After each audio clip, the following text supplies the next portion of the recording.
Et si pour transformer sa vie, il ne fallait pas gravir une montagne, mais simplement faire un petit pas, puis un autre? On va voir ensemble 30 habitudes qui, l'une après l'autre, peuvent vraiment tout changer. Allez, on plonge dedans. Voilà la question qui change tout. On s'imagine souvent qu'il faut un grand bouleversement, une décision radicale pour changer.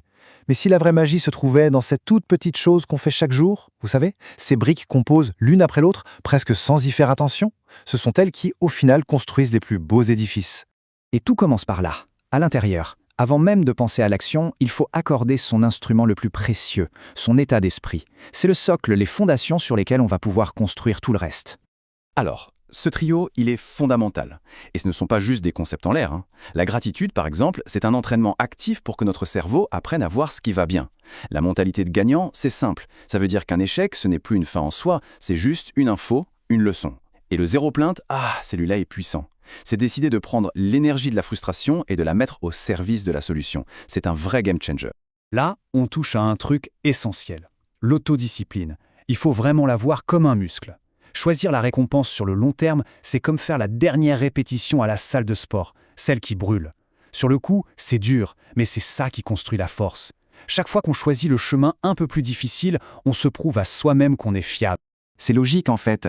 Si on ne s'arrête jamais pour regarder la carte, on risque de tourner en rond et de refaire sans cesse les mêmes erreurs.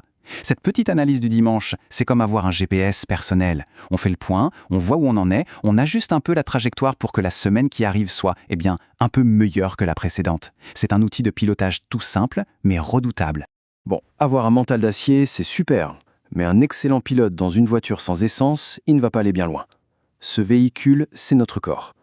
La santé, ce n'est pas juste un bonus, c'est le carburant de nos ambitions.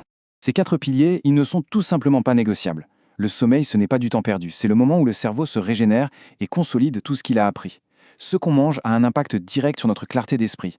Le mouvement, même une simple marche, ça peut débloquer une situation. Et l'hydratation. Un cerveau qui a soif est un cerveau qui tourne au ralenti. C'est aussi simple que ça. Ça, c'est un point un peu contre-intuitif, mais qui est tellement vrai. On s'imagine que la discipline du matin se joue à la sonnerie du réveil. Mais en fait, non. La bataille, elle se gagne la veille au soir. En se couchant à heure fixe, on arrête de se battre contre son propre corps le matin. On travaille en équipe avec lui. C'est comme ça qu'on prépare la victoire du lendemain. Voilà une habitude toute bête, mais qui change la donne. Pendant la nuit, le corps se déshydrate. Le tout premier réflexe au réveil, ça devrait être de le réhydrater. L'eau d'abord, le café après. Pensez-y, c'est comme allumer le courant général de la maison avant d'allumer les petites lampes. Ce verre d'eau, c'est lui le vrai starter de la journée. Ok, récapitulons. On a un esprit clair, un corps plein d'énergie. Parfait. Maintenant, comment on canalise tout ça pour obtenir des résultats? C'est tout l'objet de cette troisième partie. Mettre en place des systèmes concrets, des méthodes qui fonctionnent. La règle des 2 minutes. C'est une arme anti-procrastination massive. Pourquoi? Parce qu'elle court-circuite l'hésitation. Si ça prend moins de 2 minutes, on ne réfléchit pas, on le fait. Point. Ça évite cette accumulation de dizaines de petites choses qui traînent et qui finissent par créer une énorme charge mentale. On libère de l'espace dans sa tête pour ce qui compte vraiment. Cette comparaison, elle est hyper importante. Il faut le dire clairement. Le multitâche est un mythe. En réalité, c'est juste notre cerveau qui saute d'une chose à l'autre à toute vitesse et c'est incroyablement épuisant. Le vrai secret, c'est le travail en profondeur, le deep work. On s'isole, on coupe toutes les distractions et pendant 60 minutes, on se consacre à 100% à une seule tâche complexe. C'est là qu'on produit un travail de qualité. Et bien sûr, pour pouvoir travailler en profondeur, il faut protéger son temps comme un trésor. Chaque fois qu'on dit oui à une demande, on dit non à autre chose. Et ce autre chose, c'est souvent nos propres priorités.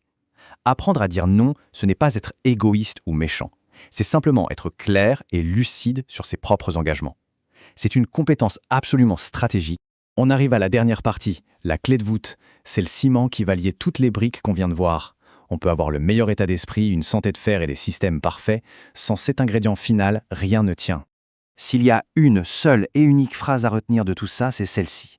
L'élan est plus important que la perfection. On est tellement obsédé par l'idée de faire les choses parfaitement, on attend le bon moment, le plan idéal, mais c'est un piège. La vérité, c'est que le progrès vient de l'action, même si elle est imparfaite.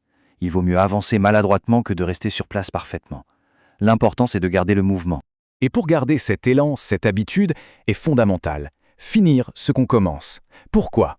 Parce que chaque fois qu'on termine une tâche, on envoie un signal puissant à notre cerveau. Le message c'est « on peut me faire confiance. Quand je dis que je fais quelque chose, je le fais ».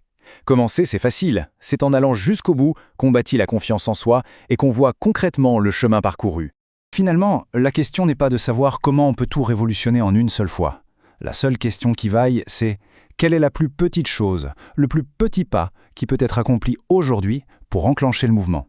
Parce que la transformation, elle ne commence jamais demain. Elle commence toujours maintenant, avec cette prochaine petite victoire.